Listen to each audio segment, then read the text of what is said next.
Hey, we want to welcome you back to another episode of Around the Table. We're so glad that you're here with us. If you're watching us live on Facebook, we're live on Thursdays at 7 p.m. And you can always catch this on our podcast or YouTube page or on Facebook as well after this. And this week, I am so excited to have some very special guests with us. Let me introduce them and they can all kind of say hi and what they do at Highlands and how they're doing in this time. First, we have Dave Cross. Hello, Dave. All right. Yes, I'm Dave Cross. I'm the campus pastor at our campus in Marion, Virginia. And gosh, I've been all around. I've been, of course, Abingdon, Bristol, Marion, then Wise, back to Marion again. So it's been a journey and a joyful one. That's right. It's been great. It's been a great time for me. And I always look forward to seeing everybody, miss everybody out there, and looking forward to getting together. But gosh, how God has been blessing our church since we've been online, and I think that's one of the biggest things with us, things that God is doing through our services are online. Dave, how long have you been at Highlands? I've been at Highlands ever since I think I came to Highlands in 2005. Oh, wow. Yeah. So Okay. going on 21 years, 16 years now. 16 years? Man. Yeah. All Yeah. right. Yeah. Very cool. We also have Rachel Hogg with us. Hey, Rachel. Hello. Yeah, my name's Rachel Hogg. I am the worship director at Highlands Fellowship and just miss getting to worship together corporately. There's something so powerful when we come together and lift up the name of the Lord. But I'm also excited about, like Dave said, all that God's doing, being able to worship from our homes on Easter, to know that in so many homes we were all lifting up the name of Jesus is also super exciting. But I still look forward to getting back to a corporate gathering and hear everyone's beautiful voices singing to our Lord. Yeah. Yeah, it's hard to be a worship leader or a musician in this time because you're like, we can't get together and even do music, and we've done obviously we're doing some worship stuff to help us on our weekend gatherings, but even that's not a full, a full band, full set. Yeah. So, man, it's going to be good when we get back together for that. And also, the famous Robbie Gaines is here with us as well. Hey, Robbie. What's going on, James? Glad to be here. And I don't know if famous is the word, especially when you... Infamous, yeah. True that. But Robbie Gaines from Highlands Fellowship in Bluefield, campus pastor there. And I'm not quite the world traveler like Dave Cross. That's a hard thing to do. But I have been in Abingdon when I was at college there. I was my first kind of role at Highlands was actually in the country tent. Many people don't know that. I loved it. It was awesome. And then went to Wise and also did the internship. So during that, I was at every location that we had at the time. And then me and my wife were here in Bluefield and absolutely loving it. So it's been great. Awesome. Man, we're so glad that you guys could all be on this episode with us, guys and girls. We're excited about that. Hey, let's do this first. Obviously, part of the reason we wanted to do this show and do it in this way was to give our people a chance to hear from different communicators and leaders, campus pastors, worship leaders, people that are communicators here at our campuses, and it'd be good just to hear how you guys are doing. So let me go to Dave first and just, how are you doing? How's your family doing in this time of pandemic? Everything's kind of on its head. How are you guys holding up? Oh, we're doing great. And I was even sharing last night in our circle gathering I've got in a habit of saying, somebody asked me, how you doing? I said, absolutely marvelous. And I know when I was here at the Bristol campus, I said that a lot. And there was a lady that always came at our Saturday night service, and she got in the habit of every time she'd come in and see me, she said, there's Mr. Marvelous. So, sometimes we say, hey, I'm absolutely marvelous, or I'm great, or, we cannot be, but I think things are going great.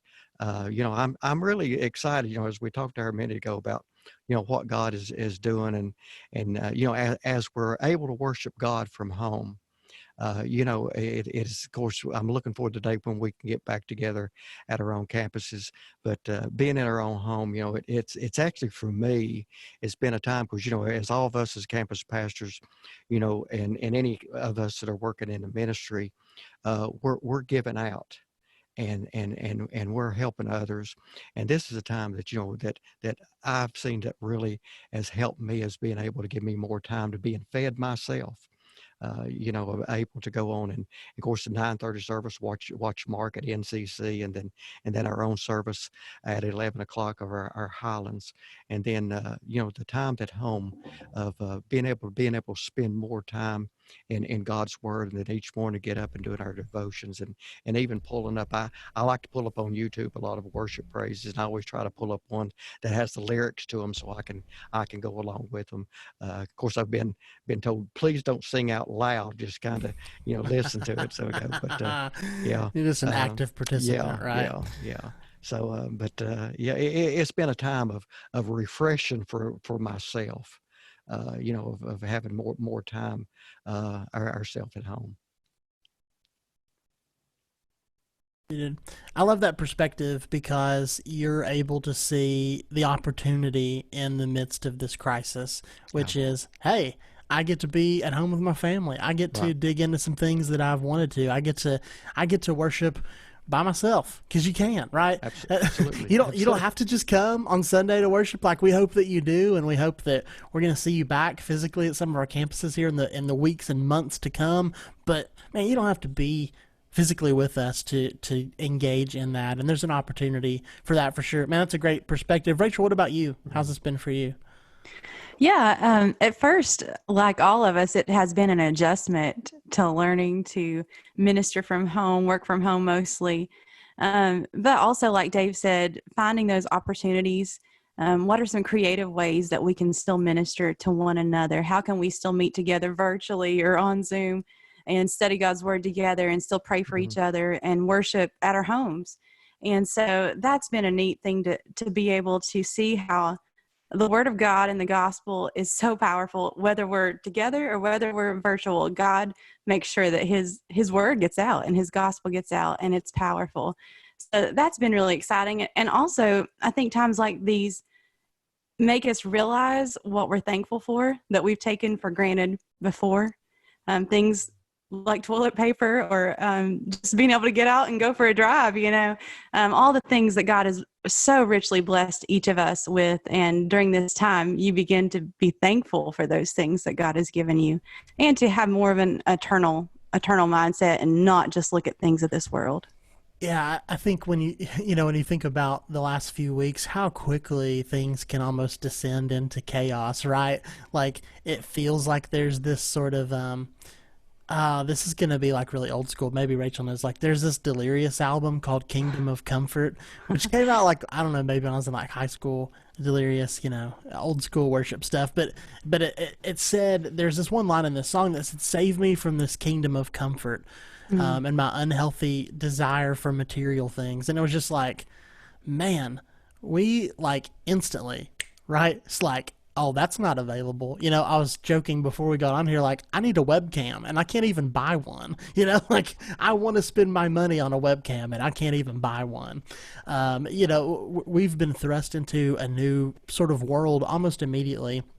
And it's such a reminder of what's actually important, right? What matters. It's family, community, people who love us, and spending time with my kids. And like, I'm a little bit overwhelmed at the idea of working from home and parenting and schooling from home. But man, at the same time, I am thankful that I get to be home with my kids, right? That's incredible. We've had so much fun together.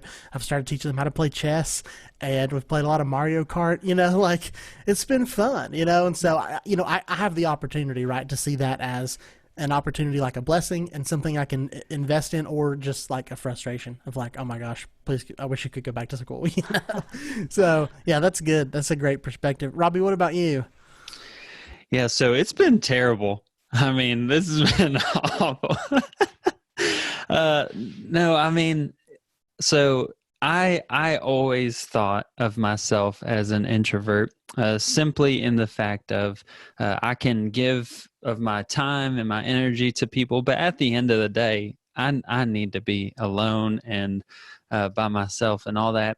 I guess it's just doing what we do and being with people and being so invested into people.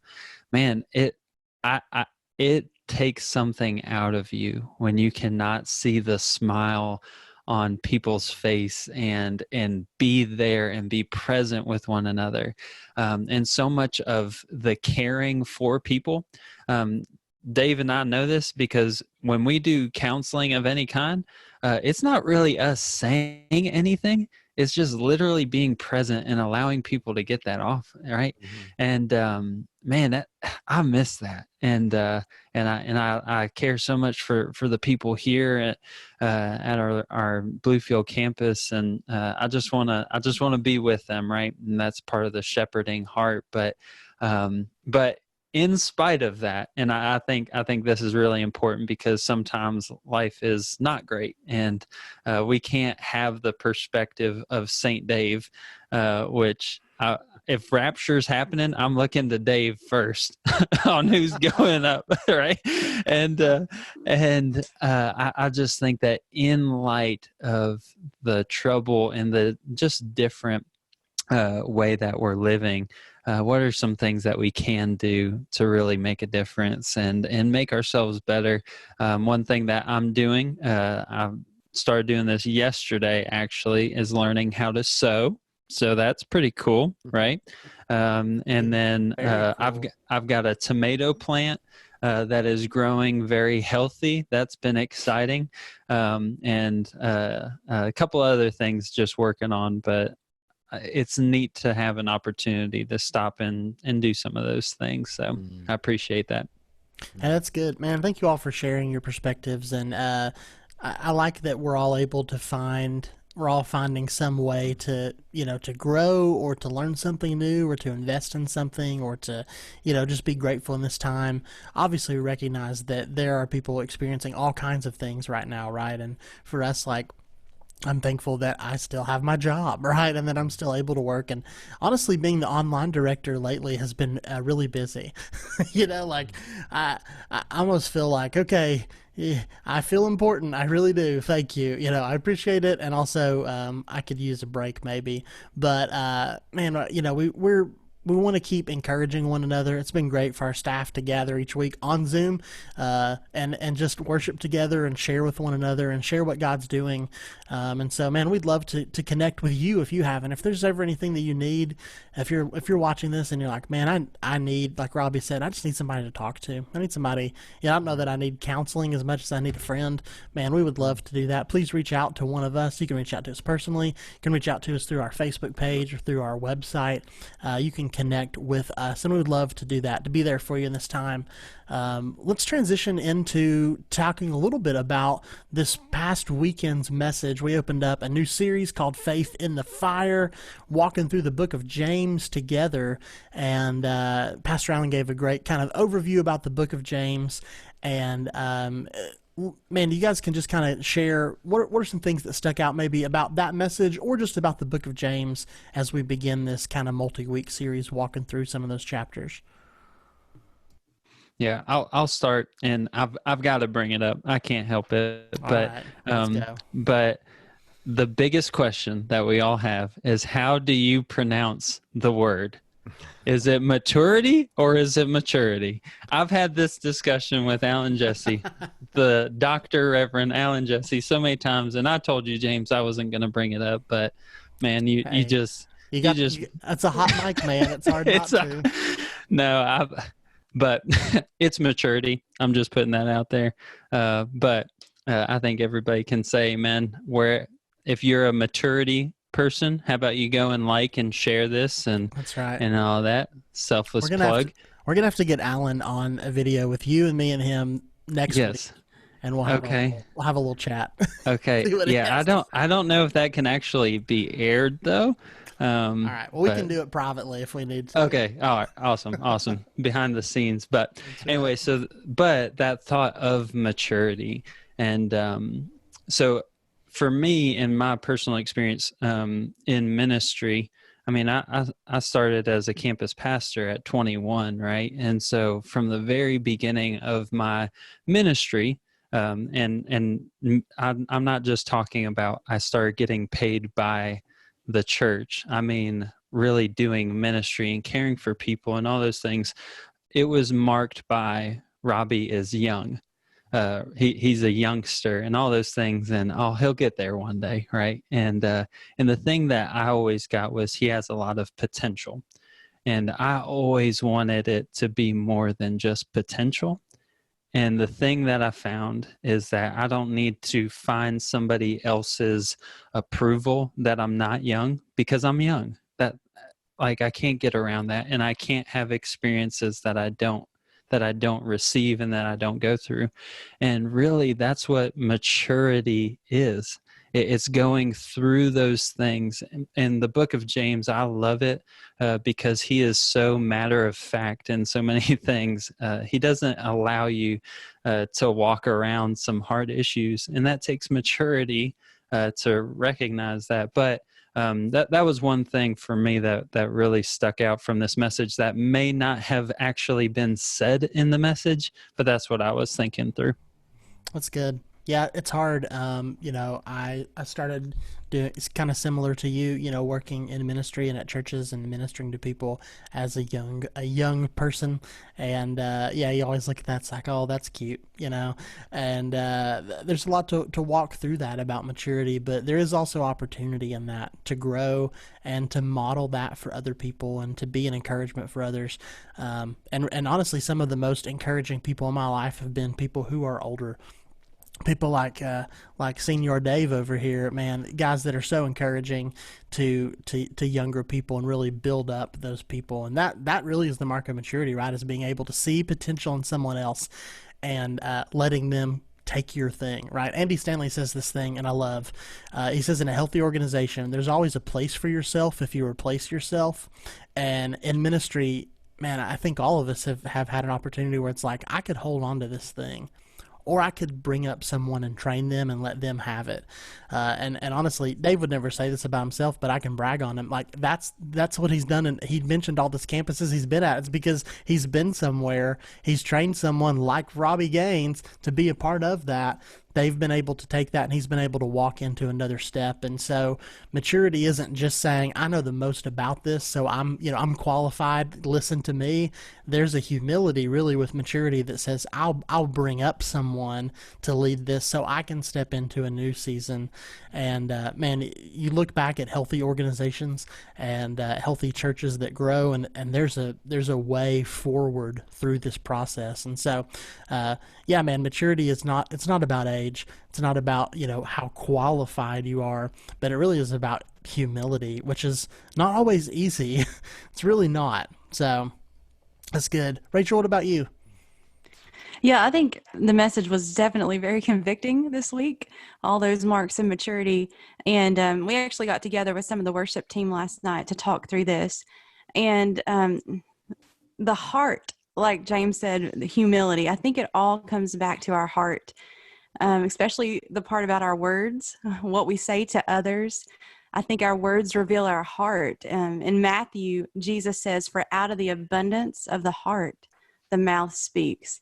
And when we speak words that tear other people down, it reveals something about our heart. When we speak words that lift other people up, it reveals something about our heart. And something that I found interesting actually in James, in the very first verse, he says, James, a servant, and in some translations, a slave of God. And if you look up that word servant or slave, it's a Greek word doulos or something like that, but it means to submit to someone else, to give someone else ownership. And that is the key that I believe to enduring pressure, to speaking kind words, to doing all these things that require maturity, is that we have to be submitted to the will of God. We have to be submitted to him and let him change our hearts. Yeah, that's good. Yeah, doulos. That's right. That's a Greek word. It means bond servant. Yes. And so it's someone who willingly would submit to that, right? Exactly. Not someone who's been captured into like slavery, right? This is someone who says, I'm going to live under this. and to serve you. Yeah, man, that's Yeah. good. How we that verse is always so convicting. Out of the heart, the mouth speaks, and it's like, so what am I saying, right? Have I Yes. taken inventory of that? And I loved Alan's example about, going to the doctor, and it's like, what do they do? Like, you stick out your tongue, they kind of check where things are coming from and how little we actually think about what we say. And, man, in this time of, the world's really different right now, and there's a lot of, I don't know, opportunity for introspection sometimes. And for me, I know personally, it's like, man, am I speaking life into things? Am I speaking life into the situation, or am I just complaining? Man, there's a difference, right? And there's also a difference between pretending like things aren't real, right? And maturity is not saying everything's fine, don't worry about it, right? But maturity is also not just saying like everything's impossible and there's nowhere to move beyond that. There's a greater sense of that, and the words that we say really shape the people around us. Dave, what you got, man? Yeah, I'll tell you one of the things that really stuck out to me. Of course, we know that the whole book of James is about maturing. It's about not only our own personal growth, but spiritually, growing with ourselves. And sometimes think when they're in the verse, it says, count it all joy when we face different trials in our lives. And it's not for us to say, hey, man, I'm just tickled to death. I'm happy that this is happening in my life, that I'm going through this. But to be able to be joyful, to know that whatever that we're going through with, that we know that God's right there with us, and we don't have to go through it alone.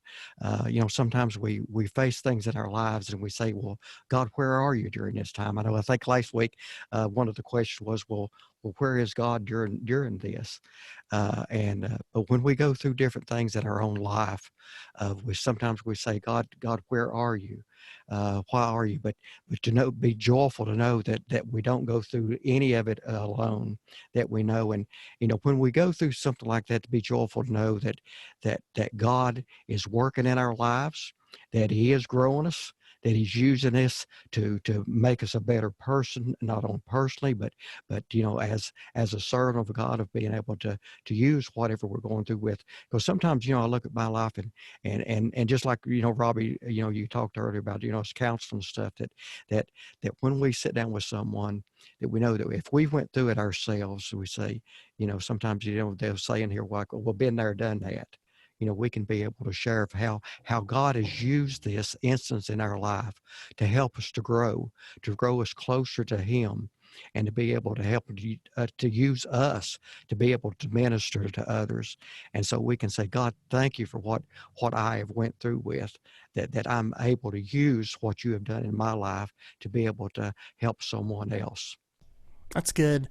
It made me think of just this thought of when James is telling us that, these trials are going to produce faith in us and endurance and all these things. And that perspective, I think, is hard in the middle of a trial, right? If hindsight's 20/20, right, it's easy to look back and say, oh, okay, well, that's why that happened, or I can learn something from that. We read verses like in Romans, God works all things for the good of those who love Him and are called according to His purpose. It doesn't mean that all things are good. He just works them for good.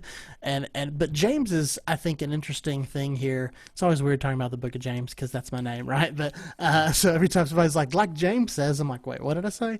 But he's saying to be an active participant in the difficulty. And that to me is so hard, right? I think, even if we can look back and say, well, that was a really difficult situation, I didn't like it, but God's good. But how can we, maturity is like, and Alan made one of the kind of points at the end when he was saying, how do you rate your maturity? He kind of said, are you positive under pressure and still sensitive to other people? And I thought, man, that's, in the middle of that, am I able to have an awareness to say, God, what do you want to do in this situation that I don't love? And right now we're finding all of ourselves in this global situation, right? Maybe in a time unlike any other, because this sort of COVID-19 thing is touching almost every person on the globe, right? It's as connecting of an opportunity as anything else has ever happened for us to feel some of those same things and experiences that other people are having. So in that, am I how am I gonna respond to that, right? Is it gonna be like, I'm just gonna pretend like it's not real till it's better and then thank God for it? Or as James might be pushing us to say, like, where can we find God in the middle of that, right? Where can we trust him more in the difficulty? Where can we lean into that? When I think our, normal operation, honestly, for me, is like, I don't want to do things that are hard, right? It's like, this is difficult and I don't like it, and I just want to like complain about it, right? But I think James would have us press into that difficulty, and know that God's going to produce something, not just so we can look back on it later, but for now. And that's hard, right? Like, it's hard to have that perspective, but I think it's so important. So, anybody else, just some thoughts maybe about James or something we've said that spurred an idea? Yeah, I would just add to what you're saying, where he says, "Count it all joy, my brothers and sisters, when you face trials of many kinds," right? In the ESV version, it says, "Whenever you meet the trials." So that doesn't mean that you get to be joyful when it's all over.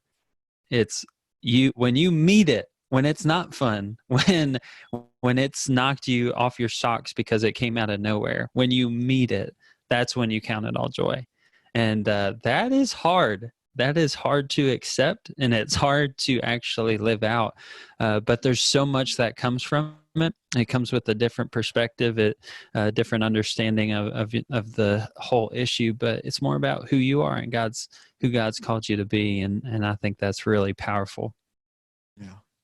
And I think going back to what James said about humility, that really pride is at the root of all of these things, immaturity, when we put our desires ahead of other people, when we want to be comfortable and we don't enjoy the hard times. I think it all comes back to pride. And that verse that says, God resists the proud, but he gives grace to the humble. It's good. Dave, jump back in there. Yeah, the one thing that I loved was the definition that we used when we was talking about gossip. Saying or something that you like or about somebody that you don't. Now, of course, gossip. That's a whole message in itself, isn't it? And how often are we, if someone we don't like, somebody says something that you like that was negative about them, you say, "Oh, I like that," it feels good to say something bad about that person. Yeah, it's like, ouch. Yeah. Okay. And that, is like, and this, that idea of being a peacemaker and not a troublemaker, but being a peacemaker isn't just like not speaking truth to someone, right? I think sometimes we think, it's like, I don't really want to say something nice to you, so I'm not going to talk to you about this. But really being a peacemaker is being for the good of that person. Whereas sometimes people say, I just got to say what's on my mind. And it's like, I don't know, you have to say it like that though, right? Like there's truth, they're speaking the truth in love, but if you don't speak it in love, is it true? No.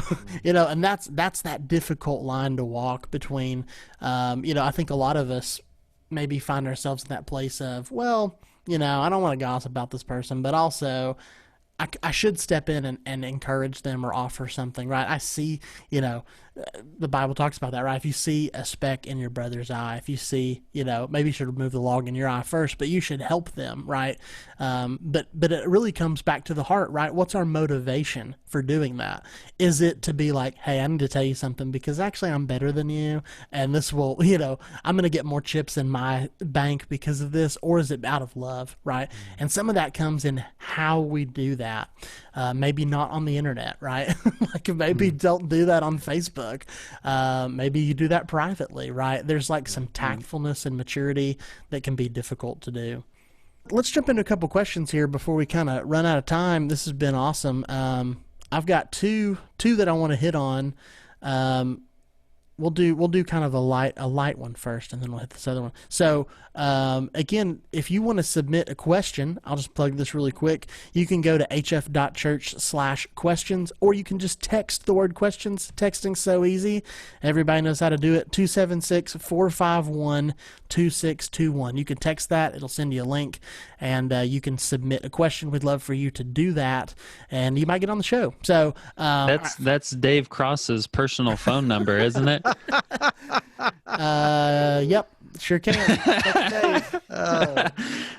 Man, we should have changed that number, shouldn't we? All right, we got to change Dave's number now. No, I'm just kidding. So text that number, and then here's the first question. You guys can we'll just roll through this. How have you taken advantage of this time, and what have been some unexpected blessings of this social distancing for you or your family? So, Rachel, why don't you go first, and we'll just kind of go around the horn here. What's been a good thing from this? Yeah, well, I haven't planted a tomato yet, like Robbie, but that sounds exciting. We have gotten a lot more time, my husband and I, just to spend together. He's also a musician, so we got to jam a little bit the other day just for fun, just jamming together as a couple. That was awesome. Just spending more time in the Word together, and we even did a puzzle. That was challenging, but it was fun. It was exciting. That's good. Dave, what about you? Well, for a long time, in fact, really the whole time of our Highlands Fellowship, it's all been about getting outside of the walls of the church and meeting the needs of the people, getting in the community and and this has given us more of a chance because, we're not physically in our own campuses, our own buildings and stuff. And, it is sometimes, it's just like different things that has happened in our country, back 9/11, everything, all this has caused more people to, I think, be more aware of God. To do more searching. We've seen more searching online, Googling, different things. And of course, you say, we're reaching more people ourselves now online than we were physically meeting, at our campuses. So, God is using this to grow, to expand the ministry, and for us to get out, because now, even though we were going out, even of course, we'd still do the snack pack each week, and yesterday, we went and provided lunch to Smith County Hospital, had 150 people we fed there, and in Francis Marion Manor, the nursing home there, fed 60 people over there, and to be more aware of the people that are out on the front line, that all the time that said, well, we just take it for granted. We go to the hospital or we go here, doctor's office, that they're there, but they're there to minister to people that are coming in that are sick themselves. And for us to be able to get out and love on them, to meet their needs, and made us more aware of more opportunities that how we can get out in our community and reach more people for Christ that way, and just love on them, let them know that, hey, we're there for them. That if you need anything, just give us a yell, call us, text us, email us, that we want to be there to help meet your needs. That's good. Robbie, what about you? What's been maybe an unexpected thing? Yeah, so I talked about it earlier, but planting my tomatoes, I'll bring them out right here so you can see them. Wow, look at that. That's leafy green, baby. And and if you're saying, Robbie, you're doing that wrong, well, how about you comment on the post here on the video, share it with somebody, let me know. That's right. And right, it's my first go at it, and so I'm pretty excited about that. I don't know about y'all, but I've done more yard work during this time just so I can get out of the house, right? And so that's been really fun to be able to do that. But I think for me the biggest blessing has been the work that we're able to partner with that CREA company here in Bluefield, where it started simply as a business that was designed to help other businesses start up, entrepreneurs, and all these types of things. And there's a lot of different tools there to be able to do that. But with all this, that place was set up perfectly for a time like this to really dive into the needs of our community. And I think it's barely touched the surface on the things that can happen from that. but the ministry to come from it has been incredible, and I'm so thankful for it. Like, as soon as we get done with this talk, I'm giving masks to people that need it, right? And that just always is happening. And if you heard my dog in the background there, he wants to go outside, so I'm going to let him out real quick. There you go. Yeah, hey, all right, so let's answer this. Let's go through this other question real quick. Submitted by someone also named James, ironically. It's just the week of James conversations here. So James is asking about this verse. It's in 1 Corinthians chapter 10, verse 12. And he's saying, 1 Corinthians really sets the stage for believers who are being counseled to avoid certain things and to stay away from certain things and the destruction that can bring. And chapter 10, verse 12 says, so if you think you're standing firm, be careful if you don't fall. And his question is that talking about like losing our salvation, becoming disconnected from God? He said, I believe Jesus is powerful enough to cover my sins, past, present, and future, but this scripture is this pointing towards something that we could lose our salvation? Or maybe I'm just misinterpreting it. Please help me understand. So I thought we'd take just a minute to kind of walk through that. Rachel, why don't you kind of start us off about maybe some context around that verse, and then maybe what we could do with that application. Yeah, absolutely. So if you read in that passage, I've got my big Bible down here, 1 Corinthians 10. The first part is actually talking about Israel and their many mistakes. Let me read you a few of that. It says, don't become idolaters, as some of them were. It speaks of their immorality. It speaks of their grumbling and complaining. And then it says, now these things happened to them as examples, and they were written as a warning to us. And then it gets to the verse that James is asking about. Whoever thinks he stands must be careful not to fall. No temptation has overtaken you except what is common to humanity. And God is faithful. He will not allow you to be tempted beyond what you are able. But with the temptation, he will also provide a way of escape. So I think the context there is he's not talking about losing your salvation, but rather he's talking about don't be like Israel and make the same mistakes they did and grumble and complain and worship other gods and fall into immorality. And then the question about can you lose your salvation? I think you have to look at other scriptures in the Bible. And in John 10:27-29, Jesus makes it very clear. He says, my sheep hear my voice, and I know them, and they follow me. I give them eternal life, and they will never perish, and no one will snatch them out of my hand. My Father who has given them to me is greater than all, and no one is able to snatch them out of the Father's hand. And that's Jesus saying nobody, including ourselves, can cause us to lose our salvation. We're saved by grace, not by works. And therefore, our salvation is kept by the grace of God, not by our works. That's good. Dave, Robbie, you guys have any thoughts kind of on just that idea of some of those things in those verses or what Rachel said? Yeah, of course, we believe that you can't lose your salvation. But even on that, it's back in Psalm, you see where David says it didn't lose his salvation, but he's lost his relationship with God. And so when we stumble and fall ourselves and do things, we don't lose our salvation, but we lose our relationship with God. And when we do that, then we're not the person that we should be. We're not the witness that we should be. We know that a lot of people say that, well, your life is the only Bible that a lot of people ever read. And when we stumble and fall ourselves, and they look at us, and that they can say, well, thanks, but no thanks. I'm not interested in that. They can look at your life and they can want to model after you. But when they see that you have stumbled and fell yourself, and then they just shake their head and say no. So it causes us not to be the witness and testimony for Christ that we would have, and it would cause us to make other people to stumble and fall themselves, because they have looked at us and not looked at that God who's the one that keeps us.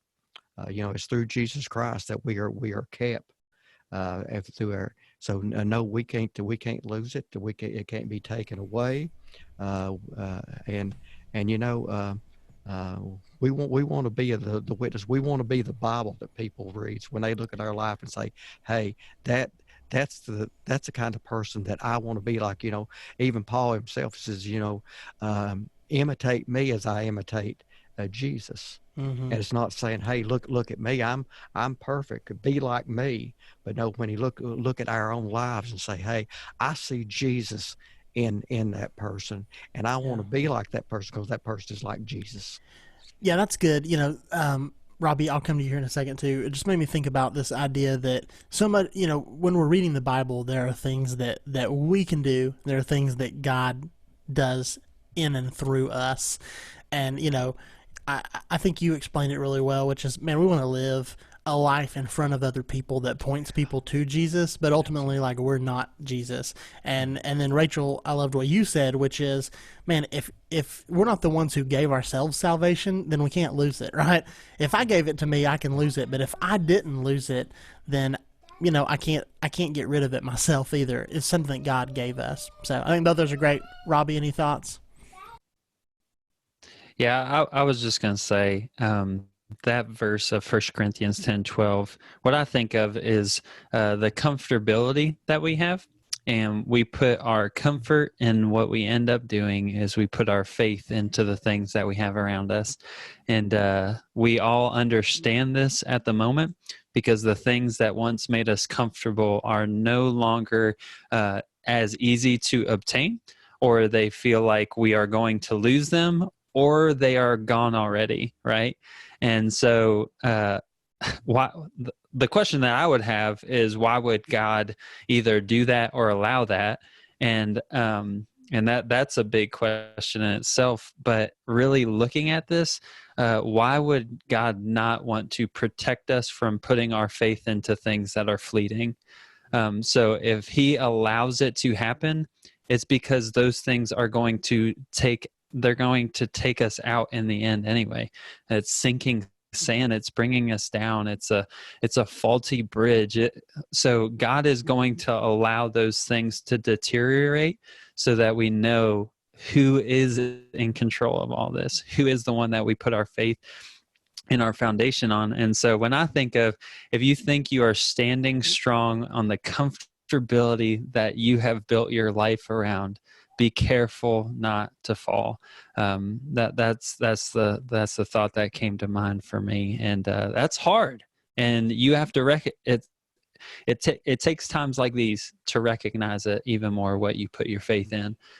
Because if your life is shattered right now, there might be real reasons why it is different and hurts and all those things. But what have you put your faith in? James, I think that's what James and Paul are really getting to in what they're writing. That's good, man. Thank you all for your answers and your thoughts, and James, not me, James, but other James. Hope that this maybe answer that for you. I think we would collectively kind of say, I don't think that's talking about losing your salvation, but I think it is a warning or an admonishment of, as Dave said, to not fall into those things, to learn from the difficulty of Israel, right? Like, we're not Israel, right? Like, but we are God's people. But those stories of the Israelites and their relationship with God can show us what it looks like. One, that God is continuing to come after us even when we push away from Him. But also, hey, don't do that. Like it's like when my kids were a little bit younger and they were like, hey, don't touch this stove. It's really hot. But if you touch it, like, you'll figure it out too, right? Like, they could just trust me that it's hot, or they could touch it and they'll figure out that it's hot. And I want them to trust me because, like, I don't want them to get hurt, but at the same time, they're going to figure it out too, right? And so a lot of those stories in the Bible, it's like, man, we can learn from this, or we can't, and we'll experience that as well. And that doesn't mean God's not faithful to meet us in that, right? He's not going to cast us away, but there's an opportunity to learn from that and grow. So There you go. Hey, thanks so much for sending your question. Again, text Dave Cross your questions. No, really, just visit hf.church/questions and you can submit one. We'd love to know about that. You might show up on a future episode. Who knows? But man, thank you all for being on here with us today. Rachel, thank you so much for being here. Yes. Thanks for having me. I enjoyed it. Robbie Gaines, the infamous Robbie Gaines, thank you. You're welcome. Thank you for having me. And Dave Cross, the man himself. Dave and I are actually related too, so if you didn't know that, we're related by marriage. That is so. Crazy. There's a lot of people who would pay a lot of money to be related to that man. I mean, just whew. My wife is a Cross, so wow. I'm related to those Cross people. So anyways, hey, thank you guys so much for being a part of this as well. If you're watching live on our Facebook page, on our premiere, or if you're just listening to this anytime, maybe you're just like hanging out doing yard work in your backyard or doing dishes or, taking a walk, socially distancing yourselves from others. Be safe. Robbie's got his tomato plant. We're really proud of him. Go out and learn something this week. And hey, we'll be back next week for another episode. We'll have some other campus pastors and communicators with us. And it feels like Hollywood Squares sometimes on here, right? It's just like, you never know who you're going to get. It's going to be great. Hey, but thank you guys for being a part of this. And we'll see you next week for another episode of Around the Table.